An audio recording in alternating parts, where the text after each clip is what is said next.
ketika kita melihat pejabat yang mungkar, yang enggak bener, apalah nuqatiluhum, ana ta ora merangi kita hum ing umar. Napa boten diperangi nawon ya Rasulullah, kudeta mawon. Kala dawuh sapa Nabi laojo. Laojo. Masallahu selagine mereka ijek salat. Ini menunjukkan ya, bahwa ini loh, ini hadis sahih bahwa ajaran Nabi untuk melihat kemungkaran itu tidak ada, yang ajarannya itu disuruh revolusi pakai kudeta tidak. Apalah nuqatiluhum, jawab Nabi napa? Lah jangan. Apa tidak kita perangi ya Rasulullah? Jawab Nabi napa? Jangan. Tapi antike Nabi itu hanya punya syarat satu, lama sholat, selagi pejabat-pejabat itu masih sholat. Ini ngaji kelas tinggi, amun salah paham. Kenapa Nabi hanya minta syarat satu sholat? Bagi seorang Nabi, selagi dunia ini masih ada orang sujud kepada Allah, masih menjaga konstitusi agama yang berupa sholat, yang disembah masih Allah, itu masih normal. Mungkin pejabat itu punya kesalahan, dia korupsi, dia menggencet rakyat, dia apa. Tapi selagi dia sholat, kata Nabi itu tidak boleh revolusi. Nah itu kan menjadi misteri. Apa kira-kira alasannya Nabi kok hanya bersyarat lama sholat selagi masih sholat? Kemungkinannya dua. Kemungkinan secara teori ulama.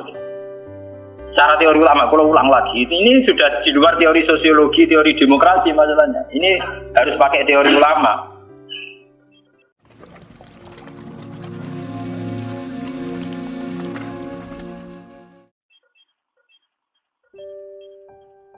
Nah, ketika kebenaran itu ternyata tidak sesuai dengan perilaku pejabat atau perilaku sebuah pemerintahan itu kayak apa?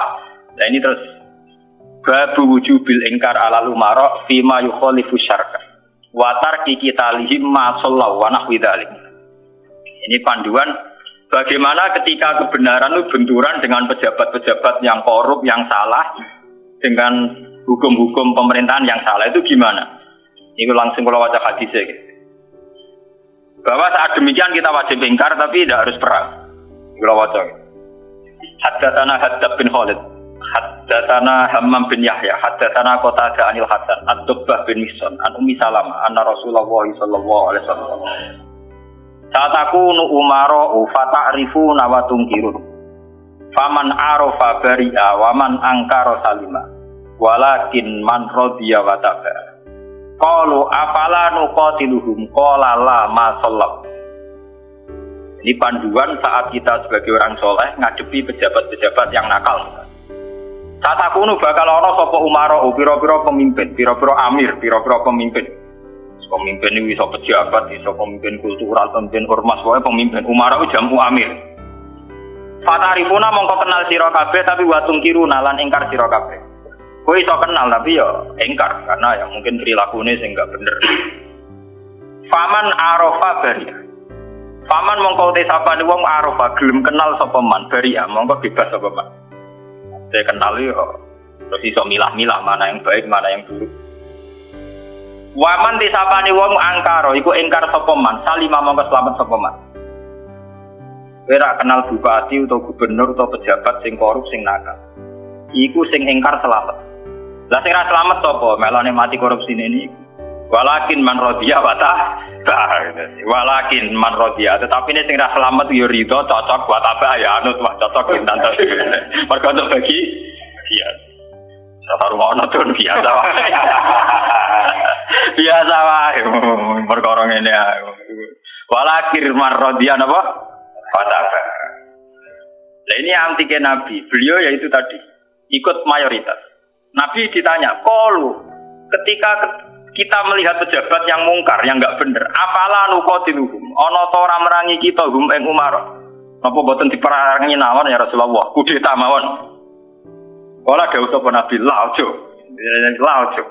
Masallahu selagine mereka ijek salat. Ini menunjukkan ya, bahwa ini loh, ini hadis sahih bahwa ajaran Nabi untuk melihat kemungkaran itu tidak ada, yang ajarannya itu disuruh revolusi pakai kudeta tidak. Apalah nuqatiluhum, jawab Nabi napa? Lah jangan. Apa tidak kita perangi ya Rasulullah? Jawab Nabi napa? Jangan. Tapi antike Nabi itu hanya punya syarat satu, lama sholat, selagi pejabat-pejabat itu masih sholat. Ini ngaji kelas tinggi, amun salah paham. Kenapa Nabi hanya minta syarat satu sholat? Bagi seorang nabi, selagi dunia ini masih ada orang sujud kepada Allah, masih menjaga konstitusi agama yang berupa sholat, yang disembah masih Allah, itu masih normal. Mungkin pejabat itu punya kesalahan, dia korupsi, dia menggenjot rakyat, dia apa. Tapi selagi dia sholat, kata Nabi itu tidak boleh revolusi. Nah itu kan menjadi misteri. Apa kira-kira alasannya Nabi kok hanya bersyarat lama sholat selagi masih? Kemungkinannya dua. Kemungkinan secara teori ulama. Secara teori ulama, kalau ulang lagi, ini sudah di luar teori sosiologi, teori demokrasi masalahnya. Ini harus pakai teori ulama. Kalau teori demokrasi kan kalau mayoritas protes dan sah secara pemilu ya sah dia jabat. Yang minoritas menjadi oposisi. Kalau dalam teori demokrasi kan gitu. Cuma kalau namanya teori demokrasi kan kalau satu Indonesia maling semua terus partai maling mayoritas ya yang jabat harus maling. Makanya kalau ingin BTS itu supaya legal, Indonesia jadi BTS bikin partai lonte itu kalau menang ya jabat. Karena yang dipakai demokrasi adalah suara terbanyak. Loh iya, terus resikonya demokrasi kan suara terbanyak harus dilegalkan mimpin kan. Kalau terbanyak gendut semua ya harus. Makanya preman kemarin kalah sama jenderal kan dia kurang solid ya. Harusnya orang jadi preman dulu semua. Bikin partai preman kalau mayoritas ya harus ya jabat. Nah ini saya bicara tentang teori ulama. Kenapa Nabi mensyaratkan jangan kamu revolusi, jangan kamu kudeta selagi mereka masih sholat. Bagi seorang nabi, bagi seorang ulama, bagi seorang wali, selagi makhluk yang di dunia ini masih bertautan dengan langit, bertautan dengan Allah, berhubungan dengan Tuhan, itu masih dianggap normal. Masih dianggap normal. Bukan benar loh ya, normal. Karena ya wa ma khalaqtul jinna wal insa illa liya'budun. Makanya caranya harus sholat. Karena masih normal. Artinya seorang nabi itu tidak janggal-janggal amat ketika seorang yang nakal itu masih sholat. Seorang yang zina masih sholat. Karena masih sholat itu artinya masih ngaku eksistensi Tuhan. Artinya dia masih ngaku eksistensi apa? Tuhan. Karena sudah fasik tidak sholat itu sudah tidak ngaku eksistensi Tuhan. Dia bisa keceluk komunis atau ateis atau apa saja. Lebih parah lagi. Itu kenapa sirinya, kenapa dosa syirik begitu tidak diampuni, dianggap dosa terbesar karena memungkiri eksistensi apa? Tuhan. Selagi orang masih sholat itu ngaku eksistensi Tuhan. Ya zaman saya ingin pikir. Ya, tapi korupsi kan menyengsarakan rakyat. Korupsi itu menyengsarakan rakyat dalam konteks rakyat yang nggak punya ketahanan. Karena misalnya APBD dikorupsi bupati sehingga tidak ada pembangunan Bantul atau Sleman atau negara mana. Paling banter sarana umum yang terbengkalai. Tapi masyarakat yang punya ketahanan hidup secara baik, dia punya pertanian yang baik, punya perdagangan yang baik. Itu pejabat korupsi hanya dia dosa saja dengan Tuhan karena rakyatnya punya ketahanan.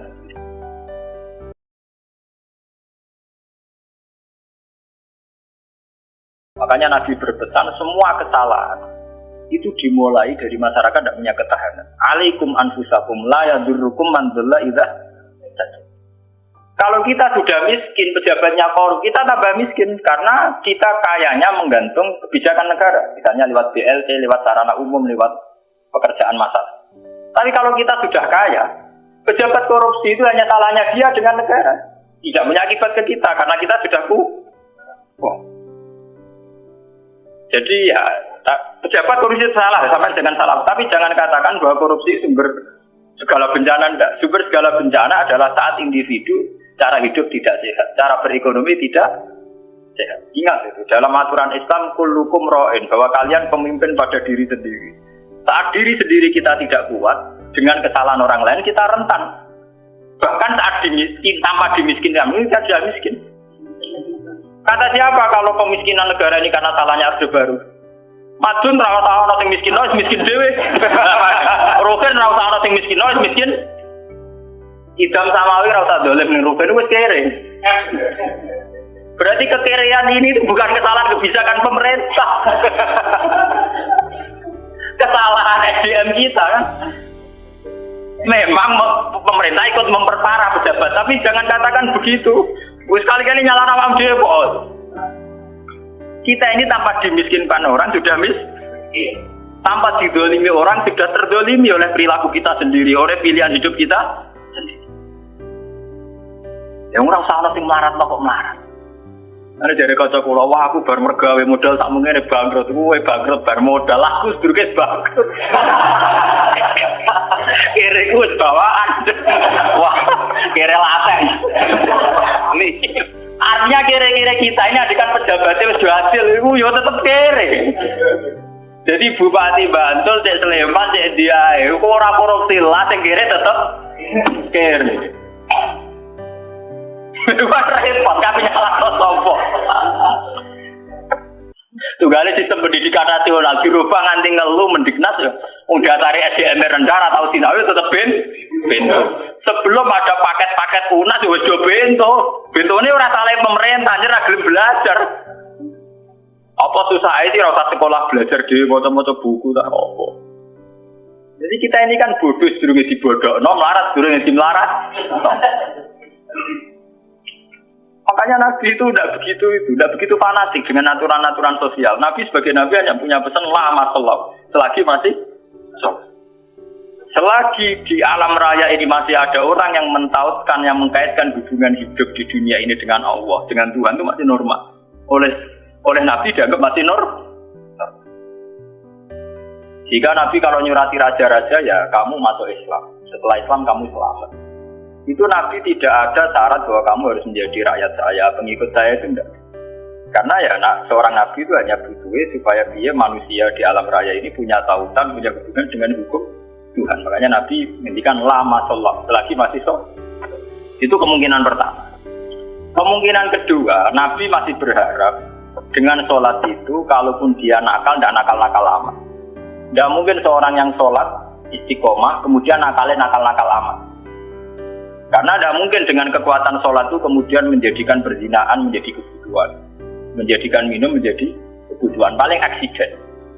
Kelebihannya orang sholat, kalaupun dia zina itu aksiden. Gak kuat ngempet, kecelakaan. Apa nyabu, gak kuat ngempet, kecelakaan. Dia tidak akan menjadikan kecelakaan atau kesalahan kayak zina minum sebagai kebutuhan. Itu beda dengan orang yang tidak beragama. Bisa menjadikan fisik kebutuhan, minum kebutuhan, nyabu kebutuhan. Kelebihannya agama adalah sebuah kesalahan itu hanya aksiden, kecelakaan, kepleset. Mulanya dalam bahasa atau darani kepleset. Dia berkomitmen anti zina cuma karena sebagai manusia tahu kepleset zina. Dia anti narkoba, kepleset narkoba.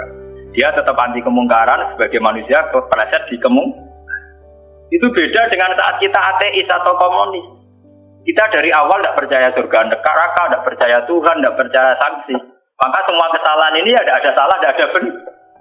Nah, itu tidak normal. Cara Nabi kalau kondisi sudah gitu itu sangat tidak normal. Paham ya? Makanya harus dibedakan kesalahan yang menjadi kebutuhan dengan kesalahan menjadi aksiden, hanya kecelakaan. Ya kayak Rokan sebagai sufi ya bukan merem, tapi sebagai uang ya kadang kecelakaan dulu orang ayu. Tapi dia yakin itu dosa, yakin dan ya istighfar. Itu kelebihannya agama kan gitu. Orang ya di ruang salah tapi balik meneh, salah balik meneh. Makanya bahasanya orang agama itu kan munib, orang yang mudah kembali. Ya karena kesasar barang mulai meneh. Jadinya munib, rojak. Agama itu ya syaratnya kan gampang untuk munib, hanya mudah kembali. Karena kesasar sidik balik meneh, kesasar meneh balik meneh. Lah sing repot nak ucul tenan ya. Ora lah mun parah nek niku. Makanya Nabi hanya punya syarat lama sholat. Maksudnya sholat, ya itu terus sekarang saya buka lagi kemungkinan ketiga. Sholat di situ itu bisa bahasa secara personernya menyebut satu bentuk, ya bentuk sholat. Ada mungkin artinya itu institusi ibadah. Apa institusi apa? Ibadah. Selagi mereka masih membolehkan orang sholat atau selagi institusi agama itu masih boleh jalan. Karena kita hidup di negara macam-macam. Kalau di Indonesia, presiden tidak sholat itu jelek. Coba kalau sampean warga Singapura atau sampean ditegur menjadi warga Thailand. Tentu kita sebagai muslim dipatani di Thailand hanya bersyarat yang penting pemerintahan tidak memberangus masjid. Yang penting pemerintahan tidak mengganggu aktivitas masjid. Makanya masolog saja artinya selagi tidak menghalangi institusi agama yang bernama sholat. Jadi saja pejabatnya itu tidak sholat. Kayak kita misalnya ditegur dari warga Thailand atau kita warga Singapura. Mungkin PM-PM-nya ada sholat, pejabatnya ada sholat. Tapi masalah bagi kita saat ada sholat melarang orang sholat. Dan tidak menjadi masalah kita saat mereka ada sholat, tapi tidak melarang institusi sholat. Paham ya? Artinya selagi masih tidak menghalang-halangi institusi agama yang bernama sholat, itu kita tidak usah revolusi. Kecuali kalau sudah menghalang-halangi sholat. Makanya di Quran diterangkan,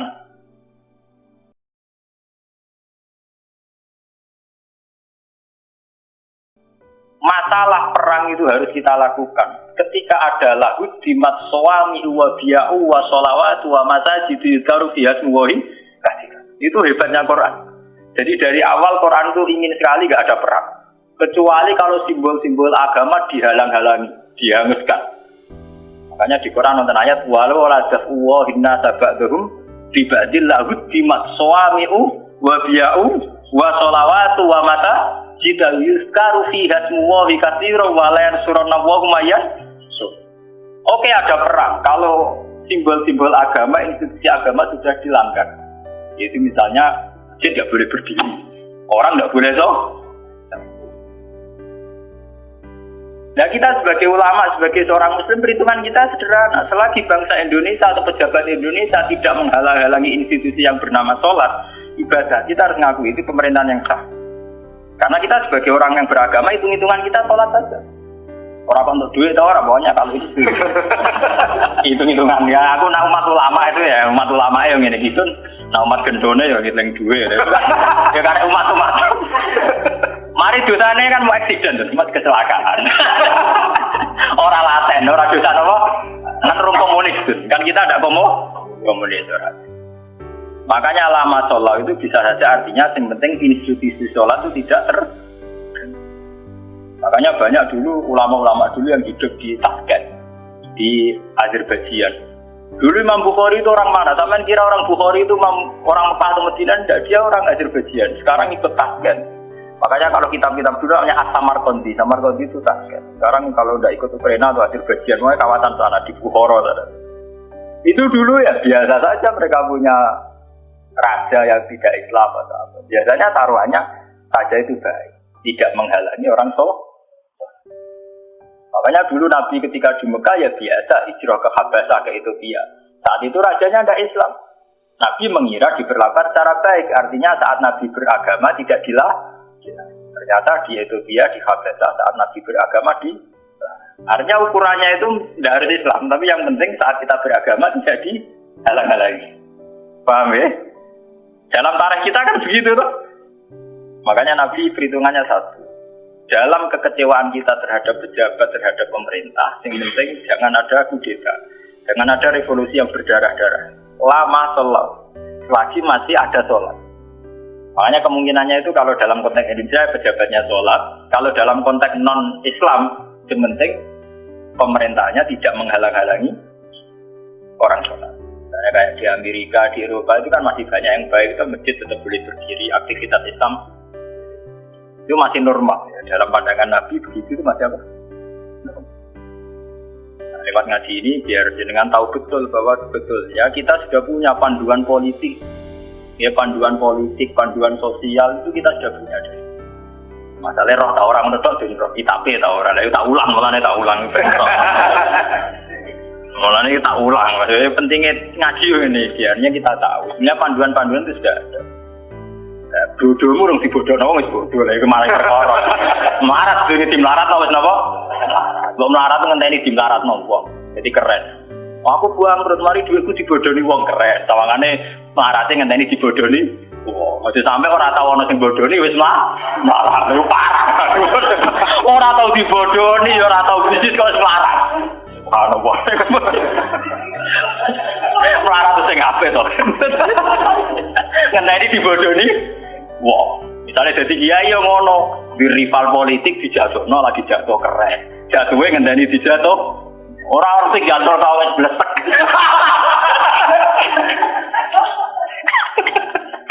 Mau ya jatuh ngenteni sing jatuhno apa kan lumayan. Tawangane ana sing digabeng hitam.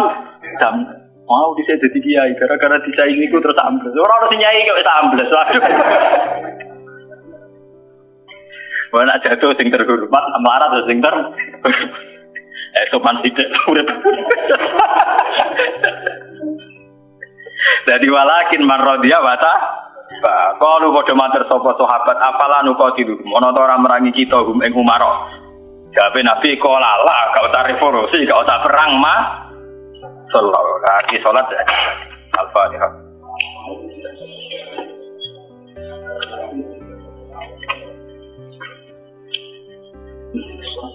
Ada.